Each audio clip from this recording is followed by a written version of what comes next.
सियावर रामचंद्र की जय। श्रद्धेय मंच, सभी संत एवं ऋषिगण, यहां उपस्थित और विश्व के कोने कोने में हम सबसे साथ जुड़े हुए सभी राम भक्त, आप सबको प्रणाम, आप सबको राम राम।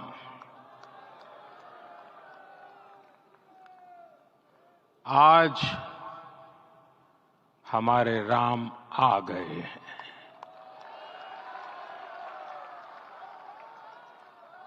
सदियों की प्रतीक्षा के बाद हमारे राम आ गए हैं।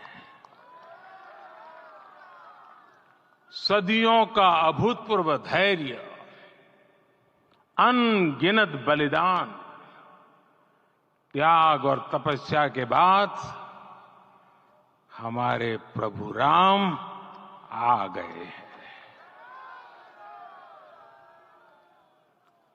इस शुभ घड़ी की आप सभी को, समस्त देशवासियों को बहुत बहुत बधाई। मैं अभी गर्भगृह में ईश्वरीय चेतना का साक्षी बनकर आपके सामने उपस्थित हुआ हूं। कितना कुछ कहने को है, लेकिन कंठ अवरुद्ध है। मेरा शरीर अभी भी स्पंदित है, चित्त अभी भी उस पल में लीन है।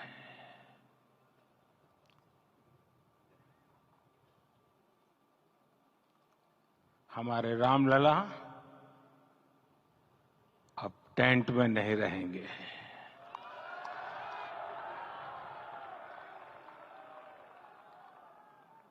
हमारे रामलला अब इस दिव्य मंदिर में रहेंगे। मेरा पक्का विश्वास है, अपार श्रद्धा है कि जो घटित हुआ है, इसकी अनुभूति देश के, विश्व के कोने कोने में राम भक्तों को हो रही होगी। ये क्षण अलौकिक है, ये पल पवित्रतम है।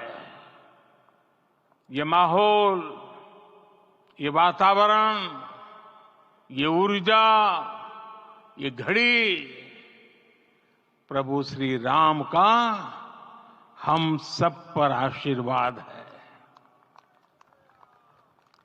22 जनवरी 2024 का ये सूरज एक अद्भुत आभा लेकर आया है। 22 जनवरी 2024 ये कैलेंडर पर लिखी एक तारीख नहीं, ये एक नए काल चक्र का उद्गम है।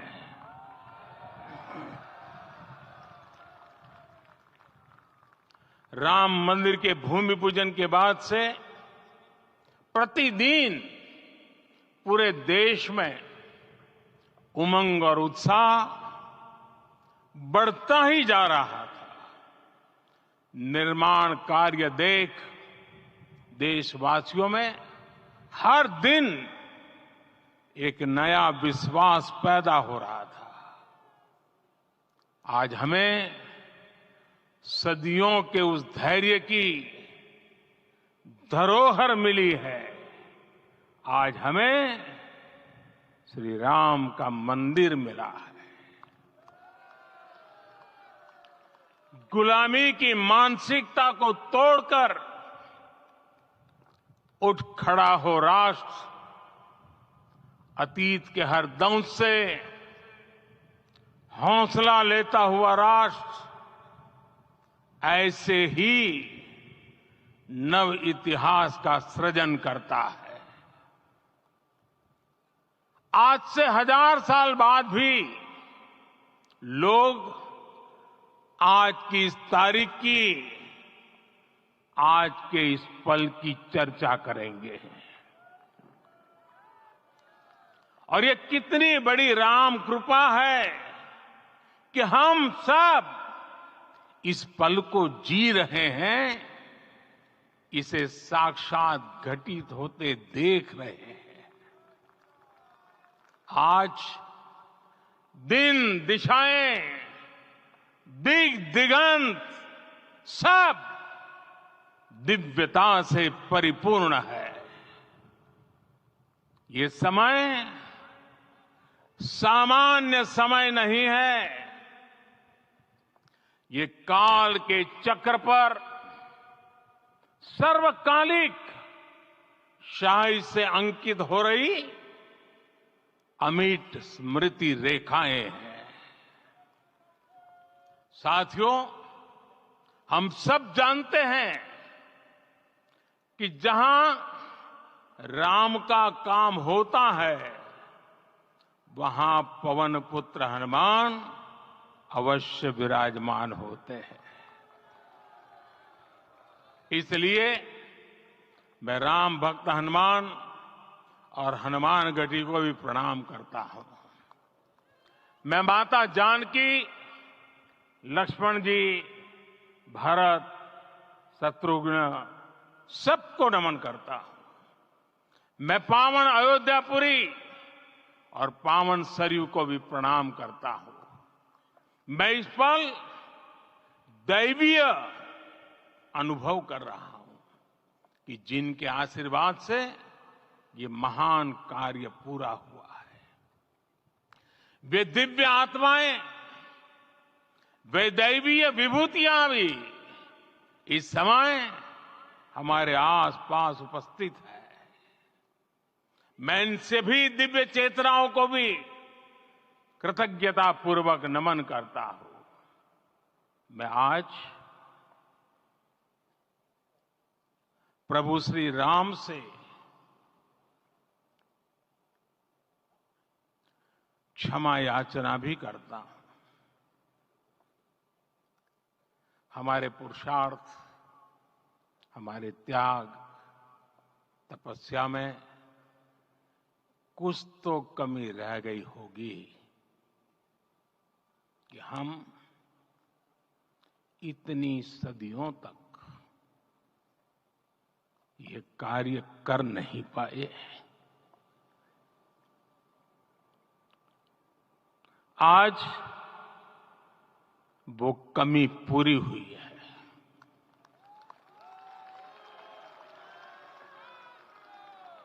मुझे विश्वास है प्रभु राम आज हमें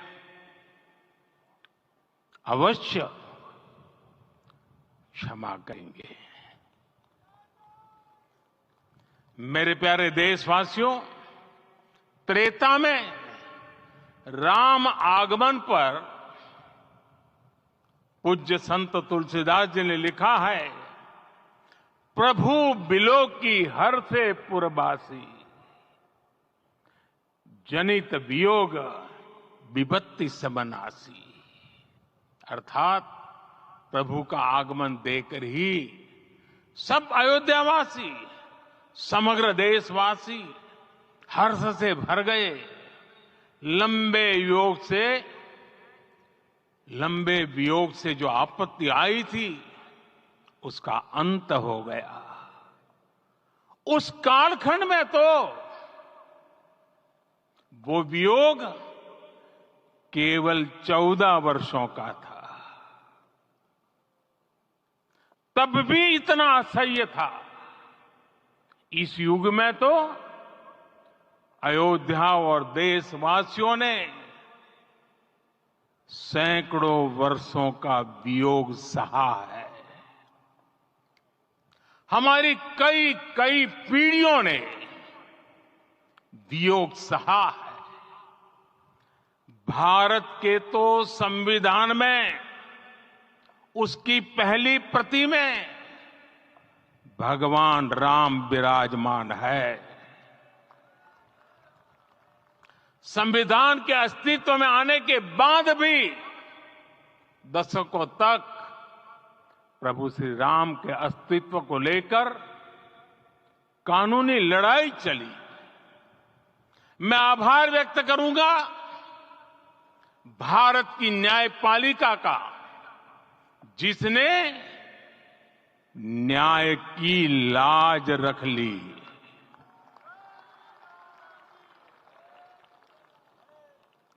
न्याय के पर्याय प्रभु राम का मंदिर भी न्यायबद्ध तरीके से ही बना। साथियों, आज गांव-गांव में एक साथ कीर्तन संकीर्तन हो रहे हैं। आज मंदिरों में उत्सव हो रहे हैं, स्वच्छता अभियान चलाए जा रहे हैं। पूरा देश आज दीपावली मना रहा है।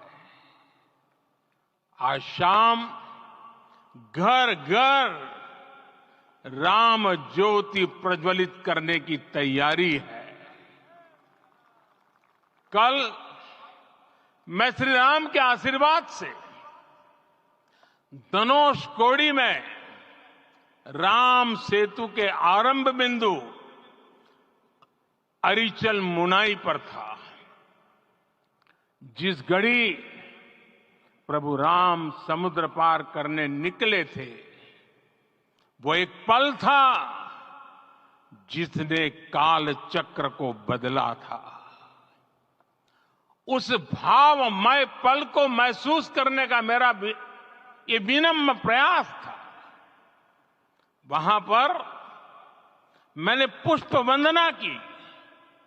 वहां मेरे भीतर एक विश्वास जगा कि जैसे उस समय काल चक्र बदला था, उसी तरह अब काल चक्र फिर बदलेगा और शुभ दिशा में बढ़ेगा। अपने 11 दिन के व्रत अनुष्ठान के दौरान मैंने उन स्थानों का चरण स्पर्श करने का प्रयास किया जहां प्रभु राम के चरण पड़े थे। चाहे वो नासिक का पंचवटी धाम हो, केरला का पवित्र त्रिपायर मंदिर हो, आंध्र प्रदेश में लेपाक्षी हो, श्रीरंगम में रंगनाथ स्वामी मंदिर हो, रामेश्वरम में श्री रामनाथ स्वामी मंदिर हो, या फिर धनुषकोडी। मेरा सौभाग्य है कि इसी पुनीत पवित्र भाव के साथ मुझे सागर से सरयू तक की यात्रा का अवसर मिला। सागर से सरयू तक हर जगह राम नाम का वही उत्सव भाव छाया हुआ है। प्रभु राम तो भारत की आत्मा के कण कण से जुड़े हुए हैं। राम भारतवासियों के अंतर मन में विराजे हुए हैं। हम भारत में कहीं भी किसी की अंतरात्मा को छुएंगे तो इस एकत्व की अनुभूति होगी और यही भाव सब जगह मिलेगा। इससे उत्कृष्ट, इससे अधिक देश को समायोजित करने वाला सूत्र और क्या हो सकता है।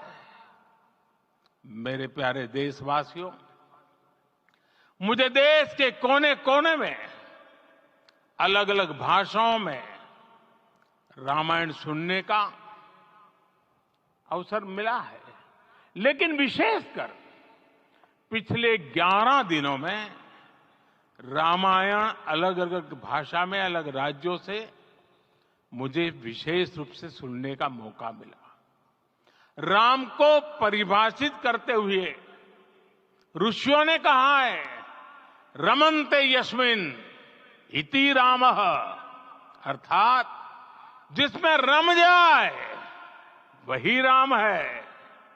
राम लोक की स्मृतियों में, पर्वत से लेकर परंपराओं में सर्वत्र समाये हुए हैं। हर युग में लोगों ने राम को जिया है।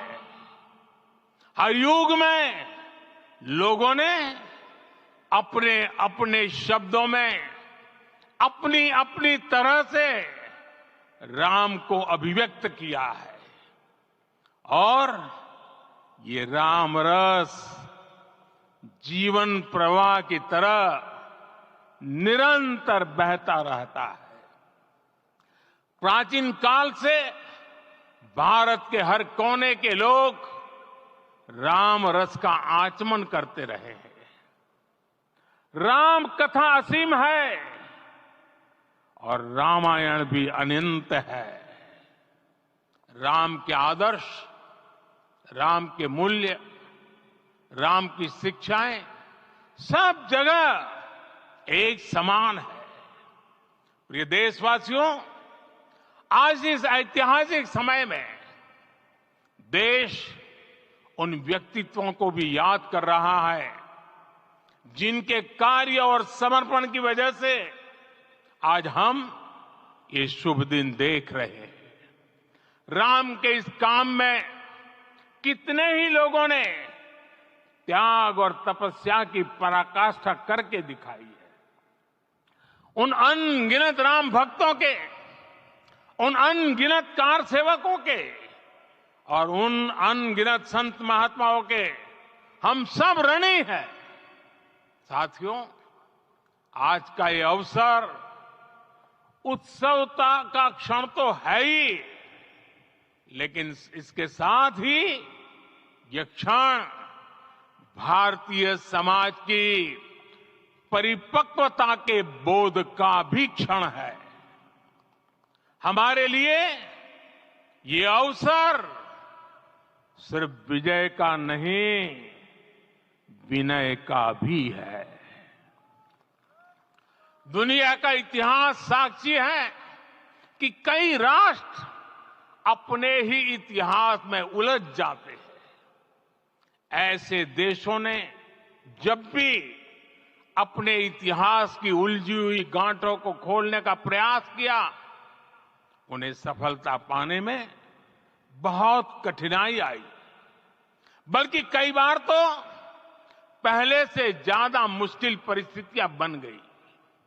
लेकिन हमारे देश ने इतिहास की इस गांठ को जिस गंभीरता और भावुकता के साथ खोला है, वो ये बताती है कि हमारा भविष्य हमारे अतीत से बहुत सुंदर होने जा रहा है। वो भी एक समय था जब कुछ लोग कहते थे कि राम मंदिर बना तो आग लग जाएगी। ऐसे लोग भारत के सामाजिक भाव की पवित्रता को नहीं जान पाए। रामलला के इस मंदिर का निर्माण भारतीय समाज के शांति, धैर्य, आपसी सद्भाव और समन्वय का भी प्रतीक है। हम देख रहे हैं ये निर्माण किसी आग को नहीं, बल्कि ऊर्जा को जन्म दे रहा है। राम मंदिर समाज के हर वर्ग को एक उज्जवल भविष्य के पथ पर बढ़ने की प्रेरणा लेकर आया है। मैं आज उन लोगों से आह्वान करूंगा, आइए आप महसूस कीजिए, अपनी सोच पर पुनर्विचार कीजिए। राम आग नहीं है, राम ऊर्जा है। राम विवाद नहीं, राम समाधान है। राम सिर्फ हमारे नहीं है, राम तो सबके हैं। राम वर्तमान नहीं, सिर्फ वर्तमान ही नहीं, राम अनंत काल है। साथियों, आज जिस तरह राम मंदिर प्राण प्रतिष्ठा के इस आयोजन से पूरा विश्व जुड़ा हुआ है, उसमें राम की सर्वव्यापकता के दर्शन हो रहे हैं। जैसा उत्सव भारत में है, वैसा ही अनेक देशों में है। आज अयोध्या का यह उत्सव रामायण की उन वैश्विक परंपराओं का भी उत्सव बना है। रामलला की ये प्रतिष्ठा वसुधैव कुटुंबकम के विचार की भी प्रतिष्ठा है। साथियों, आज अयोध्या में केवल श्री राम के विग्रह रूप की प्राण प्रतिष्ठा नहीं हुई है, ये श्री राम के रूप में साक्षात भारतीय संस्कृति के प्रति अटूट विश्वास की भी प्राण प्रतिष्ठा है। ये साक्षात मानवीय मूल्यों और सर्वोच्च आदर्शों की भी प्राण प्रतिष्ठा है। इन मूल्यों की, इन आदर्शों की आवश्यकता आज संपूर्ण विश्व को है। सर्वे भवन्तु सुखिनः, ये संकल्प हम सदियों से दोहराते आए हैं। आज उसी संकल्प को राम मंदिर के रूप में साक्षात आकार मिला है। ये मंदिर मात्र एक देव मंदिर नहीं है, ये भारत की दृष्टि का, भारत के दर्शन का, भारत के दिग्दर्शन का मंदिर है। ये राम के रूप में राष्ट्र चेतना का मंदिर है। राम भारत की आस्था है, राम भारत का आधार है, राम भारत का विचार है, राम भारत का विधान है, राम भारत की चेतना है, राम भारत का चिंतन है, राम भारत की प्रतिष्ठा है, राम भारत का प्रताप है, राम प्रवाह है, राम प्रभाव है, राम नेति भी है, राम नीति भी है, राम नित्यता भी है, राम निरंतरता भी है, राम विभु है, विशद है, राम व्यापक है, विश्व है, विश्वात्मा है। और इसलिए जब राम की प्रतिष्ठा होती है तो उसका प्रभाव वर्षों या शताब्दियों तक ही नहीं होता, उसका प्रभाव हजारों वर्षों के लिए होता है।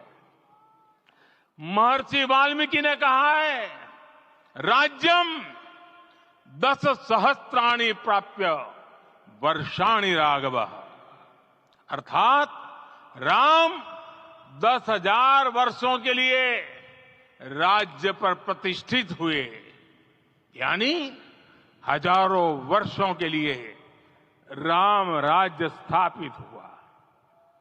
जब त्रेता में राम आए थे तब हजारों वर्षों के लिए राम राज्य की स्थापना हुई थी। हजारों वर्षों तक राम विश्व पथ प्रदर्शन करते रहे थे। और इसलिए मेरे प्यारे देशवासियों, आज अयोध्या भूमि हम सभी से, प्रत्येक राम भक्त से, प्रत्येक भारतीय से कुछ सवाल कर रही है। श्री राम का भव्य मंदिर तो बन गया, अब आगे क्या? सदियों का इंतजार तो खत्म हो गया, अब आगे क्या? आज के इस अवसर पर जो दैवीय आत्माएं हमें आशीर्वाद देने के लिए उपस्थित हुई हैं, हमें देख रही हैं, उन्हें क्या हम ऐसे ही विदा करेंगे? नहीं, कदापि नहीं। आज मैं पूरे पवित्र मन से महसूस कर रहा हूं कि काल चक्र बदल रहा है।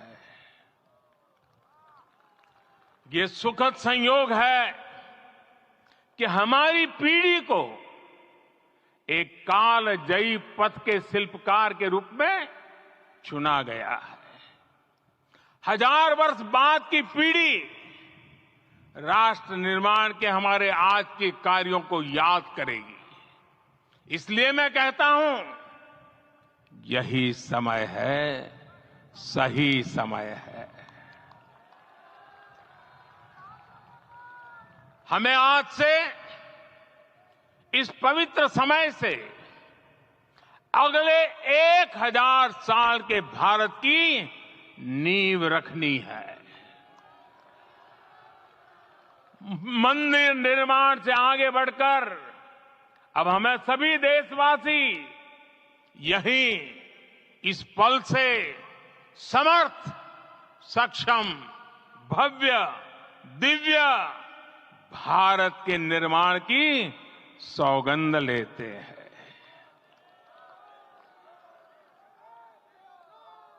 राम के विचार मानस के साथ ही जनमानस में भी हो, यही राष्ट्र निर्माण की सीढ़ी है। साथियों, आज के युग की मांग है कि हमें अपने अंतःकरण को विस्तार देना होगा। हमारी चेतना का विस्तार देव से देश तक, राम से राष्ट्र तक होना चाहिए। हनुमान जी की भक्ति, हनुमान जी की सेवा, हनुमान जी का समर्पण, ये ऐसे गुण हैं जिन्हें हमें बाहर नहीं खोजना पड़ता। प्रत्येक भारतीय में भक्ति, सेवा और समर्पण के भाव समर्थ, सक्षम, भव्य, दिव्य भारत का आधार बनेंगे। और यही तो है देव से देश और राम से राष्ट्र की चेतना का विस्तार। दूर सुदूर जंगल में, कुटिया में जीवन गुजारने वाली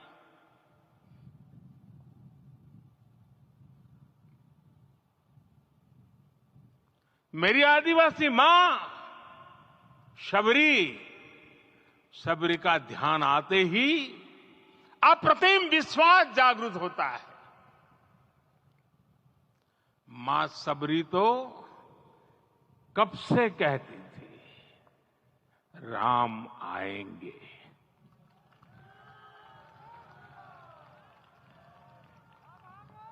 प्रत्येक भारतीय में जन्मा यही विश्वास समर्थ, सक्षम, भव्य भारत का आधार बनेगा। और यही तो है देव से देश और राम से राष्ट्र की चेतना का विस्तार। हम सब जानते हैं कि निषाद राज की मित्रता सभी बंधनों से परे है। निषाद राज का राम के प्रति सम्मोहन, प्रभु राम का निषाद राज के लिए अपनापन कितना मौलिक है। सब अपने हैं, सभी समान है। प्रत्येक भारतीय में अपनत्व की, बंधुत्व की ये भावना समर्थ, सक्षम, भव्य, दिव्य भारत का आधार बनेगी। और यही तो है देव से देश और राम से राष्ट्र की चेतना का विस्तार। साथियों, आज देश में निराशा के लिए रत्ती भर भी स्थान नहीं है। मैं तो बहुत सामान्य हूं, मैं तो बहुत छोटा हूं। अगर कोई ये सोचता है तो उसे गिलहरी के योगदान को याद करना चाहिए। गिलहरी का स्मरण ही हमें हमारी इस हिचक को दूर करेगा, हमें सिखाएगा कि छोटे बड़े हर प्रयास की अपनी ताकत होती है अपना योगदान होता है और सबके प्रयास की यही भावना समर्थ, सक्षम, भव्य, दिव्य भारत का आधार बनेगी। और यही तो देव से देश और राम से राष्ट्र की चेतना का विस्तार। साथियों, लंकापति रावण प्रकांड ज्ञानी थे, अपार शक्ति के धनी थे, लेकिन जटायु जी की मूल्य निष्ठा देखिए। वे महाबली रावण से भिड़ गए। उन्हें भी पता था कि वो रावण को परास्त नहीं कर पाएंगे, लेकिन फिर भी उन्होंने रावण को चुनौती दी। कर्तव्य की यही पराकाष्ठा समर्थ, सक्षम, भव्य, दिव्य भारत का आधार है। और यही तो है देव से देश और राम से राष्ट्र की चेतना का विस्तार। आइए हम संकल्प लें कि राष्ट्र निर्माण के लिए हम अपने जीवन का पल पल लगा देंगे। राम काज से राष्ट्र काज, समय का पल पल, शरीर का कण कण राम समर्पण को राष्ट्र समर्पण के ध्येय से जोड़ देंगे। मेरे देशवासियों, प्रभु श्री राम की हमारी पूजा विशेष होनी चाहिए। ये पूजा स्व से ऊपर उठ करके समष्टि के लिए होनी चाहिए। ये पूजा अहम से उठकर वयम के लिए होनी चाहिए। प्रभु को जो भोग चढ़ेगा वो विकसित भारत के लिए हमारे परिश्रम की पराकाष्ठा का प्रसाद भी होगा। हमें नित्य पराक्रम, पुरुषार्थ, समर्पण का प्रसाद प्रभु राम को चढ़ाना होगा। इनसे नित्य प्रभु राम की पूजा करनी होगी, तब हम भारत को वैभवशाली और विकसित बना पाएंगे। मेरे प्यारे देशवासियों, ये भारत के विकास का अमृत काल है। आज भारत युवा शक्ति की पूंजी से भरा हुआ है, ऊर्जा से भरा हुआ है। ऐसी सकारात्मक परिस्थितियां फिर न जाने कितने समय बाद बनेगी। हमें अब चूकना नहीं है, हमें अब बैठना नहीं है। मैं अपने देश के युवाओं से कहूंगा, आपके सामने हजारों वर्ष की परंपरा की प्रेरणा है। आप भारत की उस पीढ़ी का प्रतिनिधित्व करते हैं जो चांद पर तिरंगा लहरा रही है। वो 15 लाख किलोमीटर की यात्रा करके सूर्य के पास जाकर मिशन आदित्य को सफल बना रही है। जो आसमान में तेजस और सागर में विक्रांत का परचम लहरा रही है। अपनी विरासत पर गर्व करते हुए आपको भारत का नव प्रभात लिखना है। परंपरा की पवित्रता और आधुनिकता की अनंतता, दोनों ही पथ पर चलते हुए भारत समृद्धि के लक्ष्य तक पहुंचेगा। मेरे साथियों, आने वाला समय अब सफलता का है। आने वाला समय अब सिद्धि का है। ये भव्य राम मंदिर साक्षी बनेगा भारत के उत्कर्ष का, भारत के उदय का। ये भव्य राम मंदिर साक्षी बनेगा भव्य भारत के अभ्युदय का, विकसित भारत का। ये मंदिर सिखाता है कि अगर लक्ष्य सत्य प्रमाणित हो, अगर लक्ष्य सामूहिकता और संगठित शक्ति से जन्मा हो, तब उस लक्ष्य को प्राप्त करना असंभव नहीं है। ये भारत का समय है और भारत अब आगे बढ़ने वाला है। शताब्दियों की प्रतीक्षा के बाद हम यहां पहुंचे हैं। हम सब ने इस युग का इस कालखंड का इंतजार किया है। अब हम रुकेंगे नहीं, हम विकास की ऊंचाई पर जाकर ही रहेंगे।